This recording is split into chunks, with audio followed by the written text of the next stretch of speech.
Hi everyone, welcome back to our channel. మరలా మనం ఇంకొక జూనియర్ ఇంటర్మీడియట్ ఐపీఈ రివిజన్లో ఇంకొక ఎస్ఏ క్వశ్చన్ గురించి తెలుసుకుందాము. ఆ ఎస్ఏ క్వశ్చన్ ఏదో కాదండి, ionization enthalpy. Ionization enthalpy or ionization energy రెండు ఒకటే. ఎంథాల్పీ ఎనర్జీలో డిఫరెన్స్ ఏం కాదు. అయనైజేషన్ ఎంథాల్పీ అన్నా అయనైజేషన్ ఎనర్జీ అన్నా ఒకటే అన్నమాట. దానిలోనే ఫస్ట్ అయనైజేషన్ ఎనర్జీ అంటే ఏమిటి, అలాగే what is second ionization energy, why IU2 is greater than IE1, అలాగే factors affecting on ionization enthalpy, అలాగే వేరియేషన్ ఆఫ్ గ్రూప్స్ అండ్ పీరియడ్స్లో ఈ అయనైజేషన్ ఎంథాల్పీ అనేది ఎలా వ్యారీ అవుతుంది గ్రూప్స్ పీరియడ్స్లో అనేది దాని గురించి బాగా క్షుణ్ణంగా తెలుసుకుందాం. ఇదైతే ఎస్ఏ క్వశ్చన్ అండి, 8 మార్క్స్ క్వశ్చన్ అనమాట. దీంట్లో ఇలాగే అడుగుతాడు. ఎలా అడుగుతాడు, what is IE1 IE2, why IE2 is greater than IE1, explain any 3 factors. Okay, అలా అడగొచ్చు అనమాట. అలా అడుగుతాడు.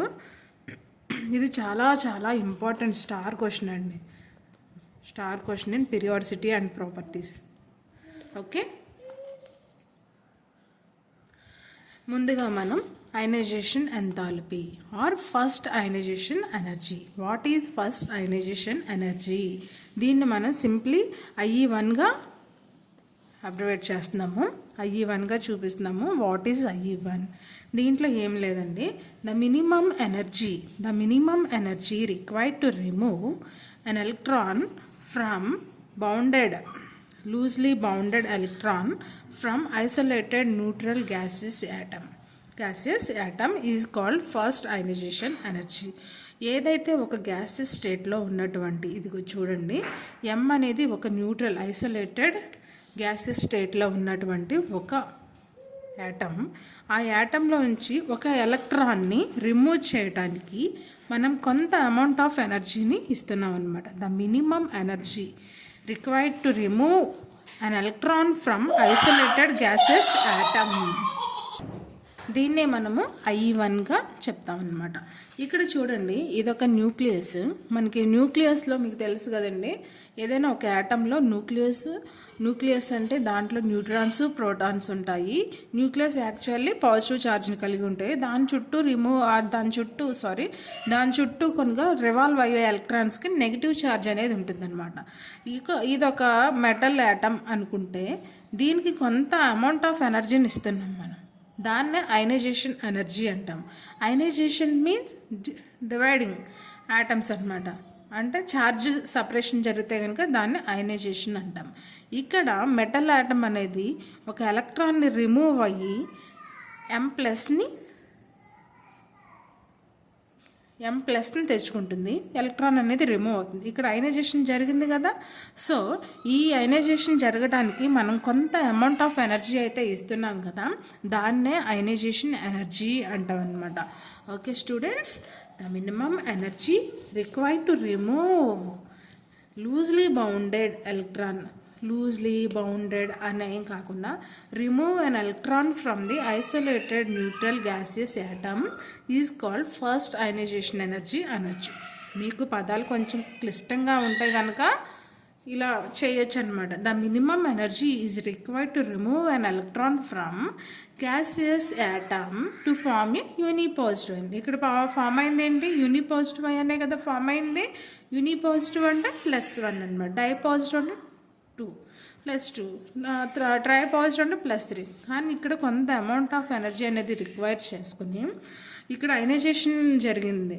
M ప్లస్ యూనిపాజిటివ్ అయాన్ ఒకటే, ఎలక్ట్రాన్ ఒకటే రిమూవ్ అయిపోయింది అనమాట. దీన్ని ఫస్ట్ అయనైజేషన్ ఎనర్జీ అంటాం. సేమ్ సెకండ్ అయనైజేషన్ ఎనర్జీ కూడా ఇక్కడ తీసుకున్నాం కదా. ఈ యూనిపాజిటివ్ అయాన్కి మరలా కొంత అమౌంట్ ఆఫ్ ఎనర్జీ అనేది ఇచ్చి మళ్ళీ ఇంకో ఎలక్ట్రాన్ని పీకేస్తాను. ఇంకో ఎలక్ట్రాన్ని ఈ M ప్లస్లో నుంచి ఇంకో ఎలక్ట్రాన్ తీసేస్తున్నాం. అప్పుడు అది ఏం ఫామ్ అవుతుంది, మెటల్ యాటమ్ డైపాజిటివ్ అనేది ఫామ్ అవుతుంది అనమాట. దాన్ని సెకండ్ అయనైజేషన్ ఎనర్జీ అంటాం. అలాగే same IE2, IE3, IE4, IE5 అలా జరగడానికి ఛాన్సెస్ ఉంటాయి అన్నమాట. First ionization energy, what is second ionization energy, మీకు డిఫరెన్స్ అనేది తెలిసింది కదా. ఓకే, ఇలా ఈక్వేషన్స్గా డివైడ్ చేయాలన్నమాట. దీనికి ఈచ్ వన్ క్యారీయింగ్ 1 మార్క్. అంటే ఈ 2 డెఫినేషన్స్ రాస్తే 2 మార్క్స్ గ్యారంటీ అనమాట. నెక్స్ట్ ఇది IE2 is greater than IE1.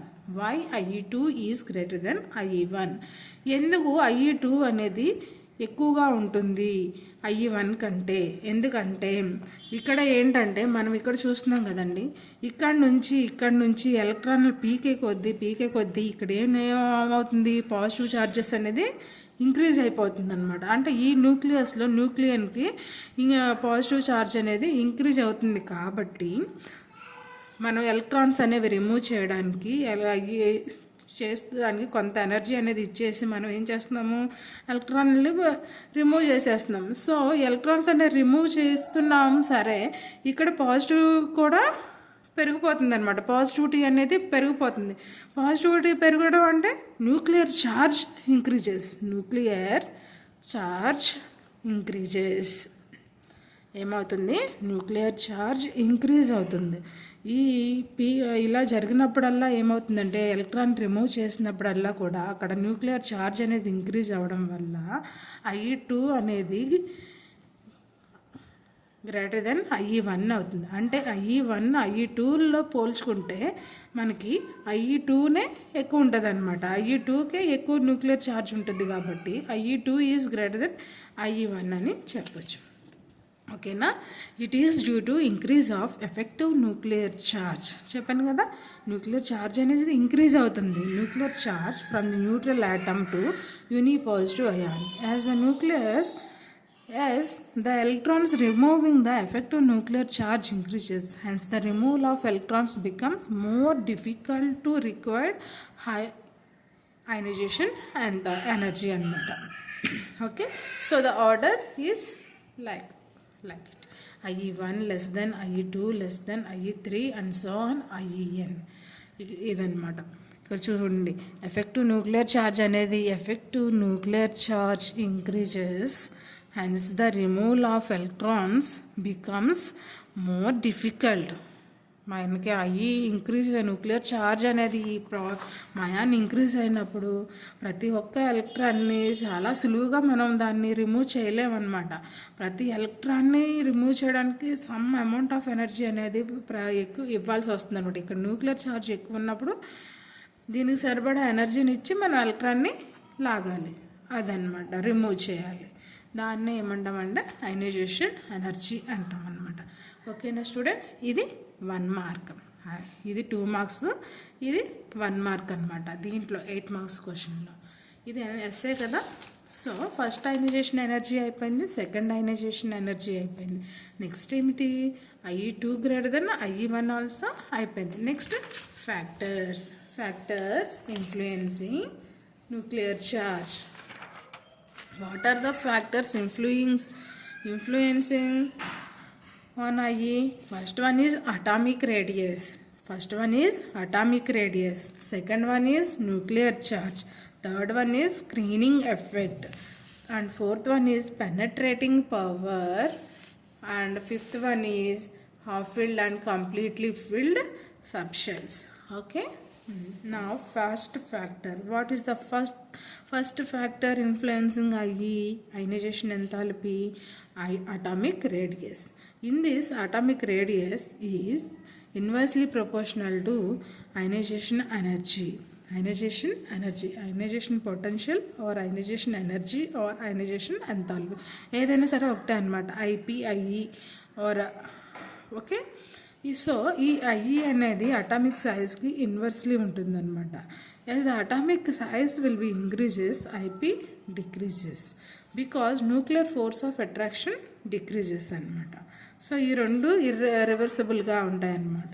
అలాగే nuclear charge, in the nuclear charge IE will be increases, nuclear charge will be increases. Nuclear charge increases, IE increases because the nuclear force of attraction increases. Okay, వీటన్నిటికీ ఒకటే కారణం అనమాట, nuclear force of attraction. Nuclear charge ఉంటే వాటికి nuclear force అనేది కూడా ఎక్కువ ఉంటుంది అనమాట. ఓకేనా? Next third one is screening effect. What is the screening effect? How it is influencing on energy? Screening effect, in the screening effect is inversely proportional to IE because the screening effect increases, IE decreases because same reason, the nuclear force of attraction decreases. ఇంతకన్నా ఎక్కువ రాయాల్సిందైతే అవసరం లేదండి, ఎక్కువ రాయాల్సిన అవసరం లేదు. దీంట్లో ఇక్కడ definition ఇచ్చారు కదా, డెఫినేషన్ కూడా రాయని అవసరం లేదు స్క్రీనింగ్ ఎఫెక్ట్గా. జస్ట్ నువ్వు ఫ్యాక్టర్స్ అంటే నా 5 సైడ్ హెడ్డింగ్స్ పడాలి. ఇక్కడ చూపిస్తున్నాం కదండి టేబుల్లో, ఆ టేబుల్లో ఉన్నది పెట్టి దాన్ని జస్ట్ దాన్ని ఏంటంటే ఎక్స్ప్లెయిన్ చేయాలి అంతే. Okay, next penetrating power. As penetrating power increases, IE also increases. It depends on shape of orbital అనమాట. సో ఈ షేప్లో చూసారా, ఎస్ గ్రేటర్ దెన్ అంటే ఎస్కి మోర్ పెనట్రేటింగ్ పవర్ ఉంటుంది, దెన్ పీకి, అలాగే డీకి, దెన్ అన్నిటికంటే ఎక్కువ పెనట్రేటింగ్ పవర్ దేనికి ఉంటుంది, ఎఫ్కి ఉంటుంది, F. Okay, so next fifth one is half filled or completely filled subshell. Half filled or completely filled subshell. దీంట్లో హాఫ్ ఫిల్డ్ అంటే సగం నిండడం, కంప్లీట్లీ ఫిల్డ్ అంటే పూర్తిగా నిండిపోవడం అనమాట, పూర్తిగా ఫిల్అప్ అయిపోవాలన్నమాట. In this atoms with half filled or completely filled subshells are more stable. అంతే కదా, ఏదైనా యాటంలో కంప్లీట్గా ఫిల్ అయ్యింది అలాగే హాఫ్ ఫిల్డ్ అయిపోయిందంటే ఆ ఫిల్ అయిపోయినటువంటి హాఫ్ ఫిల్ అయిపోయినా కంప్లీట్ అయిపోయినా సరే ఏంటంటే సగం నిండిపోయినాయి అంటే కనుక దాని నుంచి ఎలక్ట్రాన్ లాగడం అనేది చాలా కష్టం అన్నమాట. ఎందుకని, ఇవి మోర్ స్టేబుల్గా ఉంటాయి అన్నమాట. అందువల్ల వీటి నుంచి ఎలక్ట్రాన్ లాగడం కష్టం కాబట్టి వీటికి ఏంటంటే బాగా ఇన్ఫ్లుయెన్స్ చేస్తుంది అనమాట. సెకండ్ ఇందులో చూడండి, బెరీలియం కానీ బోరాన్ కానీ చేస్తే కనుక దీంట్లో స్టేబుల్ NS2 కాన్ఫిగరేషన్ ఉంటుంది. అలాగే నైట్రోజన్ అండ్ ఆక్సిజన్ కనుక due to the half filled సగమే మాత్రం ఉంటుంది అన్నట్టు. ఇది కూడా స్టేబుల్ అనమాట. ఎందుకని, హాఫ్ ఫిల్డ్ ఆల్రెడీ ఫిల్ అయిపోయినాయి. NP సబ్షెల్లో 3 ఎలక్ట్రాన్స్ ఉంటాయి. ఇంకా ఇది కూడా కంప్లీట్గా ఫిల్ అవ్వకపోయినా హాఫే ఫిల్ అయినా సరే ఇది కూడా స్టేబుల్ అవుతుంది అన్నమాట. సో ఇది కూడా ఏమవుతుంది, బాగా ఇన్ఫ్లుయెన్స్ చేస్తుంది. Next variation of IE in group. Variation of IE in group. IE గ్రూప్స్లో ఏం చేస్తుంది, గ్రూప్స్ అంటే ఏంటి, టాప్ టు బాటమ్ ఉన్న వాటిని గ్రూప్స్ అని, అలాగే పీరియడ్స్ అంటే లెఫ్ట్ టు రైట్ ఉన్న వాటిని పీరియడ్స్ అంటాం కదా. అలాగే ఈ గ్రూప్స్లో IE ఏమవుతుందంటే top to bottom IE will be decreases because మనం మాట్లాడుకున్నాం కదండి ఫస్ట్ ఫ్యాక్టర్స్లో దేనివల్ల అయితే అవి డిక్రీజ్ అవుతున్నాయి ఏంటి అనేది. Nuclear force of attraction decrease అవ్వడం వల్ల IE కూడా డిక్రీజ్ అవుతుందన్నమాట గ్రూప్స్లో. అంటే గ్రూప్స్లో మనం పైనుంచి కిందకు వచ్చే కొద్దీ IE ఏమవుతుంది, డిక్రీజ్ అవుతుందన్నమాట. అలాగే పీరియడ్స్లో ఏమవుతుంది, ఇది డిక్రీజ్ అంటే పీరియడ్స్లో ఆటోమేటికల్లీ ఇంక్రీజెస్ అని రాసుకోవాలి, అర్థమవుతుందా. దీనికి మర్చిపోకూడదు మనం. డిక్రీజెస్ గ్రూప్స్లో, పీరియడ్స్లో వచ్చేవాటికి increases. Left to right IE increases because nuclear force of attraction will be increases. Okay, ఇదేనమాట. ఇది ఎస్ఏ క్వశ్చన్. చాలా ఈజీగా గుర్తుపెట్టుకుని రాసుకోవచ్చు. మీకు ఫస్ట్ IE1 IE2 అలాగే factors influencing atomic radius, nuclear charge, effective okay, screening effect, penetrating power, half filled or completely filled subshells. Okay, అర్థమవుతుందా. ఇవి చాలా నీట్గా మనం జస్ట్ అలా మైండ్లో పెట్టుకుని ఒక్కసారి 2 సార్లు మనం క్వశ్చన్ని ఎప్పుడైనా సరే ఏంటంటే బాగా మనం రాయాలి. ఎస్ఏ క్వశ్చన్స్ 8కి 8 పడాలి అంటే మనం బాగా అటెంప్ట్ చేయాలన్నమాట. ఈ అటెంప్ట్ చేసినప్పుడు మాత్రమే 8కి 8 పడే ఛాన్సెస్ ఉంటాయన్నమాట. Okay, thank you so much for watching my video.